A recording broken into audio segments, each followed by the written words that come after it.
So today I want to talk about baby food. It has been discovered that several brands of baby food are tainted with dangerous levels of arsenic, lead, cadmium, and mercury, all of which are dangerous heavy metals that have long-term neurological effects. And this has been reported by the U.S. House of Representatives Subcommittee on Economic and Consumer Policy, Committee on Oversight and Reform. And I want to go over this because I think it's important to talk about the lack of oversight in place for these companies, that they're able to do something that is dangerous to children despite representing a trust within the society. And I want to go over the damaging effects of the metals. I want to go over just how much of the metals are in some of the company's products, and just, again, the lack of oversight going into a lot of these companies. So with that said, let's take a look at the report.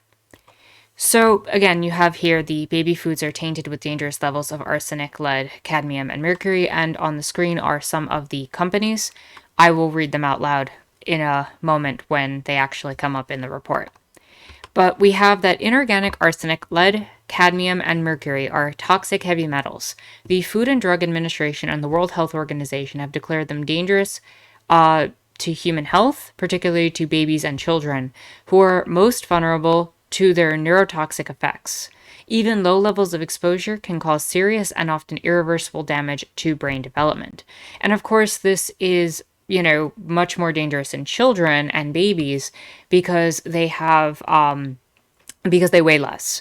And when you weigh less and you intake a chemical, it makes up a larger percentage of the, a concentration of the chemical in the body. And because it's concentrated more, it can have more long-term serious effects. This also applies to smaller animals and, other creatures that we might care for. If they intake certain products, they might get more long-term effects if they are smaller than if they are, larger by weight. So the companies involved are Nurture, which sells under the brand Happy Baby, Beechnut, Hain Celestial Group, which sells under the brand Earth's Best Organic. You have Gerber, Campbell Soup Company selling under the name Plum Organics, Walmart's Parents' Choice brand, and Sprout Foods Incorporated have all been called into question by this Subcommittee on Economic and Consumer Policy.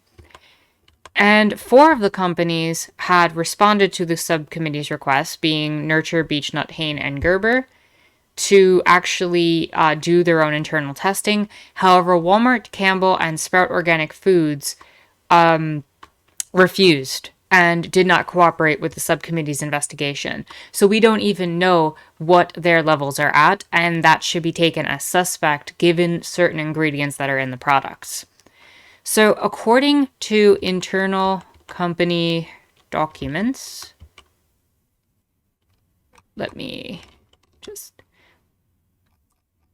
According to internal company documents and test results obtained by the subcommittee, commercial baby foods are tainted with significant levels of these toxic heavy metals, including arsenic, lead, cadmium, and mercury. Exposure to toxic heavy metals causes permanent decreases in IQ, diminished future economic productivity, and increased risk of future criminal and antisocial behavior in children. Toxic heavy metals endanger infant neurological development and long-term brain function. I know that as a leftist, economic productivity is not exactly the focal point, and I know under capitalism that's like a huge factor, but what should be taken into account is that this is causing long-term damage in the child's ability to perform certain tasks. And that's really the bigger issue. We are putting the child at risk, and that's something that we should not be doing. So furthermore, the Food and Drug Administration has set certain maximum allowable amounts in bottled water and in drinking water in general for some of these chemicals. However, they don't have specific amounts for what is proper for a baby or for a child, especially within baby food. So the report looked at the Food and Drug Administration's maximum allowable levels for bottled water, since it's perceived that children will either drink bottled or tap water, depending on the situation, but bottled provided, I guess, a good level playing field. So inorganic arsenic should be at 10 parts per billion, lead should be at 5 parts per billion, cadmium at 5 parts per billion, and mercury should be at or below 2 parts per billion. If you don't know what a part per billion is, basically imagine that you took the substance and you broke it down into a billion different pieces. 2 of those pieces would have to be, or less, have to be mercury. 5 or less have to be cadmium. And basically, it's just a complete breakdown of the concentration of how much of that chemical is present in that particular substance. So, generally speaking, you want these numbers to be much, much lower. However, if you actually look at any of the specifics, we have found that, for example, Nurture, the Happy Baby product, contained over 180 parts per billion of inorganic arsenic. And that's a problem when water is only supposed to have, 10 parts per billion of inorganic arsenic. Haynes had 129, and some of them had tested as high as 309 parts per billion. Beechnut had up to 913 parts per billion, and Gerber had as high as 90 parts per billion. Now, here's the thing about all of this. They are testing specifically on the ingredients and not the final product, as I will explain later. And that causes a set of problems because the ingredients and the final product don't always match up when you boil things out, when you deal with, mixing ingredients, etc. So there's a problem in the entire testing process with this. But these numbers are ridiculously high and would only get higher in the alternative situations. So lead, for example, has been as high as 641 parts per billion in Happy Baby, as high as 886.9 parts per billion in Beechnut. Earth's Best Organic had up to like 352. And these are not the averages, but kind of the higher amounts. But even that is dangerous if it's been found in certain test batches. That means some children are going to be exposed more than others, but that doesn't mean that they're not still getting dangerous levels. The Gerber used ingredients that had 48 parts per billion. Cadmium, 105, 102. Happy Baby actually kept their cadmium down to 5 parts per billion, so good on them. But Gerber had it at 87 parts per billion, and then mercury was, Nurture had 10 parts per billion, which is 5 times as high as it should be in water. And Beechnut and Hain didn't even test for mercury, and Gerber rarely tests for mercury and didn't have results. So the problem, of course, is that the internal company standards permit dangerously high levels of these toxic heavy metals, and documents reveal that the manufacturers have often sold foods that exceed these levels. As a matter of fact, Nurture, Happy Baby, sets their standard at 115 parts per billion for arsenic, which the FDA has approved for just general use and consumer safety at 100 parts per billion in infant rice cereal. Now, that's already excessively high from the FDA standpoint, but then Nurture is going above that. Beechnut's arsenic and cadmium standards are at 3,000 parts per billion and 5,000 parts per billion for lead. That's ridiculous. That is not acceptable based on what we are seeing. And Earth's Best Organic had it at 200 parts per billion for arsenic, lead, and cadmium in their ingredients, meaning that all of these are not following the science behind what will cause damage to children potentially if we were to take water levels into account. And at the very least, we should be calling for further testing to find out what proper levels are in children. Now, again, there's a problem that the Walmart's Parent Choice, the Sprout Organic Foods, and the Campbell's Plum Organics refuse to cooperate with the investigation, and they sell baby food for children as young as 4 months old in the Campbell's camp, 6 months old in the Sprout Foods, and 4 months old in the Walmart section. So these foods are not even being tested, and we don't even know the levels that they contain.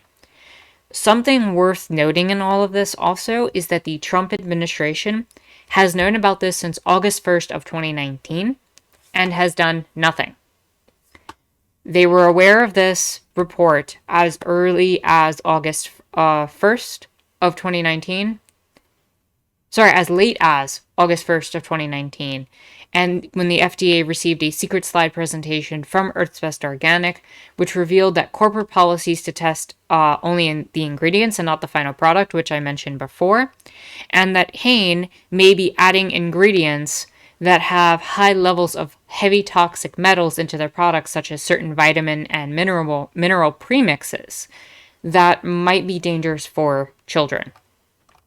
So to this day, baby formula, contains these metals, and we know this now, but there's also been no move to put labels or warnings on the bottles for parents or to take care of the ingredients involved or actually deal with the testing side of things properly. The FDA has only finalized one metal standard for one narrow category of baby food, setting the 100 parts per billion for arsenic for infant rice cereal specifically.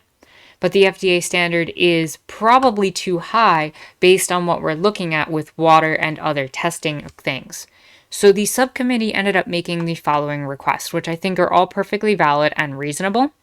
And I think they're things that we should take into account. And honestly, they probably don't go far enough, but it's the US government. So I'll take what I can get here. The subcommittee makes up the following recommendations. First and foremost, mandatory testing that baby food manufacturers should be required by the FDA to test their finished products for toxic heavy metals, not just their ingredients. Again, the amount in the ingredients based on things boiling out, things based on concentrations changing, doesn't give an accurate portrayal of things. We should be looking at the final product and what a baby's actually going to be consuming. Labeling, manufacturers should have to put on their label if their levels of toxic heavy metals exceed certain amounts, and that should be required by the FDA. The FDA also should call for a voluntary phase out of certain toxic ingredients. Any ingredient that is specifically shown to have high amounts of toxic metals and be replaced with other suitable ingredients. One of the big ones is rice. Rice cannot be controlled for that well, and rice typically has a much higher amount of, in terms of parts per billion of these heavy metals. Just they take it in from the soil, right? When you grow the rice in the way that they're grown, it will take it in terms of nutrients from the ground itself or from its, growing area and space. So it's not even something that can be controlled for. Rice just might not be a generally safe ingredient for children in general. Up to a certain age, right? So you might have to figure out what the age is that children can actually intake rice.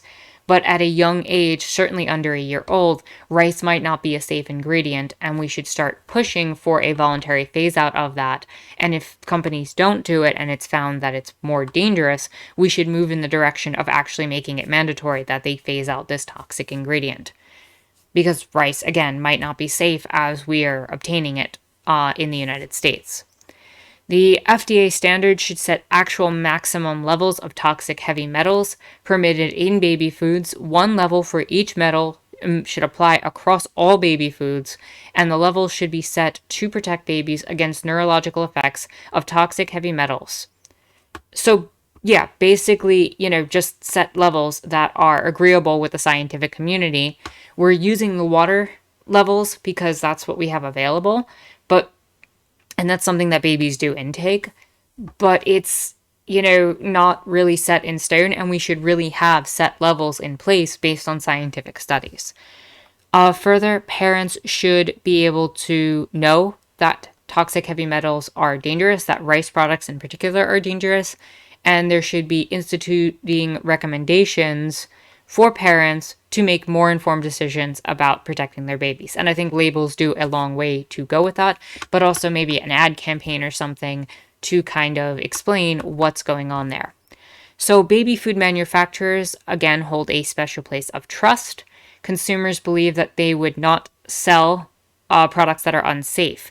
There is a belief in this society. Maybe you specifically don't believe this, that's fine. But as a society, as a community, as a whole, we tend to think of these products as safe for the consumption of children. And consumers have relied on the fact that they are safe. There's a time in this country's history where food wasn't always protected by a Food and Drug Administration, wasn't always mandated, and could be just produced by factories in any way, shape, or form, and had all sorts of additives that you probably don't want to know about. So it's important to examine what's in our food and what companies are doing, and to call them into account and question. And to make sure that especially baby food is safe, because during the developmental process, you want to make sure that children have as great a chance to have a beneficial neurological development. That just seems reasonable. So with all that in mind, I just want to go over some of the side effects of some of these metals. So inorganic arsenic, and again, all of them have very specific neurological effects. Some of them have cancer effects. Some of them can cause kidney damage and other things. But I'm just going over what the report is talking on. Specifically, you could definitely look up more things about these specific heavy metals, and I highly encourage that outside of the scope of this video. So studies have concluded that arsenic exposure has a significant negative effect on neurological development in children. The negative effect most profound is in full-scale IQ, and more specifically in verbal and performance domains, as well as memory. Now, again, IQ has its own issues in terms of the way it functions in society, but the idea is that across the spectrum of tests, seeing arsenic tied to a lower IQ probably means that there's something there. And if it's dealing with verbal and performance in terms of memory, those are very specific areas that can be addressed. So a study of Maine school children exposed to arsenic in drinking water found that children exposed to said water in levels that are greater than 5 parts per billion showed significant reductions in the IQ, working memory, perceptual reasoning, and verbal comprehension scores. The author pegged 5 parts per billion as an important threshold. So the water amount might actually be a good, test for a lot of these metals. Likewise, a further study in Spain found that increasing arsenic exposure led to a decrease in global motor, gross motor, and fine motor function scores. Boys in particular were more susceptible to arsenic's neurotoxicity. So you had a decrease in motor function as well, in addition to memory and reasoning and comprehension ability, just from arsenic. And again, this is not just in 1 part per billion higher. We're talking multitudes higher. We're talking hundreds of parts per billion in certain instances. That's not okay. And the FDA has approved 100 parts per billion for certain products, which is 20 times higher than the standard we're looking at right now. So lead is associated with a range of bad health outcomes, including behavioral problems, decreased cognitive performance, delayed puberty, and reduced postnatal growth. High levels of lead exposure can seriously harm children's health and development, specifically the brain and nervous system. Neurological effects from high levels of lead exposure during early childhood include learning disabilities, behavioral difficulties, lowered IQ. Because lead can accumulate in the body, even low-level chronic exposure can be hazardous over time. Lead exposure severely affects academic achievement. Even at low levels in childhood, lead exposure has a negative impact on school performance. The Chicago study and Detroit studies that are listed here, the Detroit study found that there was a significant association between lead exposure and decreased standardized test performance. And again, we're looking at all these based on very capitalist understandings of how to test for certain things, but that doesn't mean there's not something valid there in terms of what's being reported on. And just because it's being written within this very capitalist framework doesn't mean that there aren't measures and standards that we should be looking at in terms of how this is actually affecting children. And the Chicago study found that higher blood lead concentrations were associated with lower reading and math scores in third grade children. Increased blood concentrations correlated with a 32% increase in the risk of failing reading and math. And the cognitive effects of early childhood lead exposure appear to be permanent.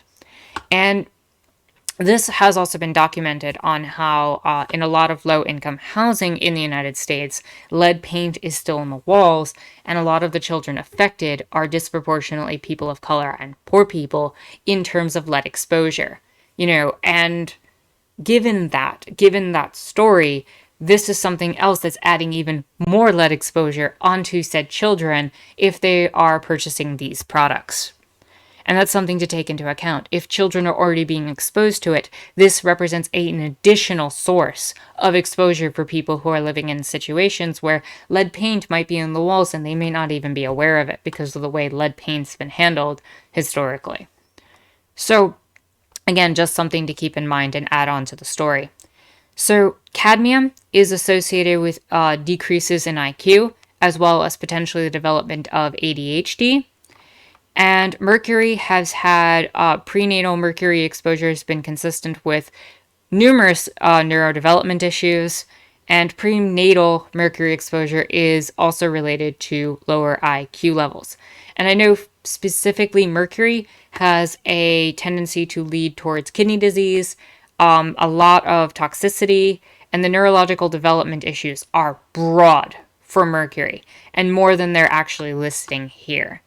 So that, again, these four metals in significant levels can cause long-term harm to children, and the FDA has just been allowing this to go through, especially under the Trump administration, knowing about this for well over a year now. And this is what children are being fed. This is what children are being given.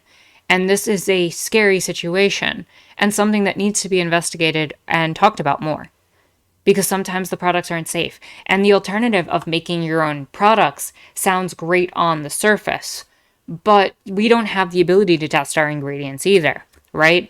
There's a difficulty in what to do. You could try to find brands that maybe are a little bit more compliant, but, right now we don't have that information. And so we rely on these institutions to pressure these companies to do what they are doing. Because at the end of the day, there's no other alternative. We don't know how safe a lot of the products that we buy on a daily basis are. And again, if you buy fruits and vegetables and you make your own, you're not truly able to test that, yourself. We don't have parts per billion testing kits sitting at home, And, I want to just emphasize the fact that rice, in this particular situation, is actually probably one of the most important foods to be excluded from baby foods.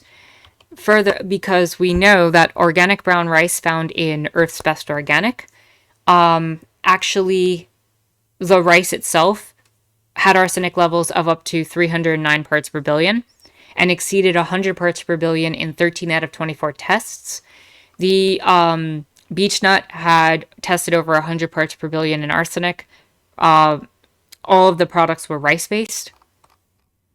A significant number of the nurture products that exceeded 100 parts per billion were also rice-based.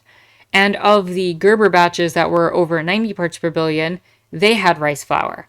So rice and rice flour seem to constitute a large proportion by volume of the baby food that contains them. And we need to take into account that rice and rice flour could have a significant impact on the safety of these baby foods. So if you do end up, and I'm not condoning this, I don't have formulas, I don't have actual solutions, but if you do end up deciding, looking at this, to make your own baby food and to try to do some of the research yourself, as my viewer, don't put rice. That would be my one recommendation. Do not put rice as one of the ingredients. Perhaps try to find alternatives to that. And I couldn't tell you what that is, and I'm not advocating for anything in particular. If certain ingredients like rice are highly tainted, the answer is not simply to lower the metals, but to remove those ingredients. And that should be offered voluntarily, but again, if not, that has to be required by the FDA because that might be the real issue. Similar considerations must be made for other ingredients, though, such as cinnamon, amylase, Ban 800, whatever that is, and vitamin premixes. Manufacturers suggest that these additives, though high in toxic heavy metals, are not a concern because they make up a low percentage of the final food product. However, those manufacturers do not test their final food products, which is the only way to determine safety. Manufacturers should voluntarily commit to testing all of their final products. And that's the other issue involved, is that you don't really know how the metals pan out in terms of the final product. So with all of that taken into account, I think it's safe to say that there is a problem with these particular companies and the baby foods that we talked about. The Trump administration completely dropped the ball and really didn't care about children's health in this regard. And it's a good thing that this committee is now putting this report out, and now we have this information and are aware of it. And we should move towards more mandatory testing through the FDA and all of the recommendations the committee put out there. And while I don't have a, solution for you all, I welcome any solutions that anyone might have in the comments below. I specifically cannot condone any premix formulas. I can't condone any alternatives. I can just tell you that these are the facts as we have them, and that we should spread this information to as many people as possible because these particular brands might be dangerous and harmful to the neurological development of children. So with that said, if you found this video informative, and you like this video, give it a thumbs up, hit the subscribe button and bell for notifications. You can follow me on Twitter or check out my Discord in the description down below. My name is Anarchist Tara, and I hope that this was an informative watching experience. Have a great day.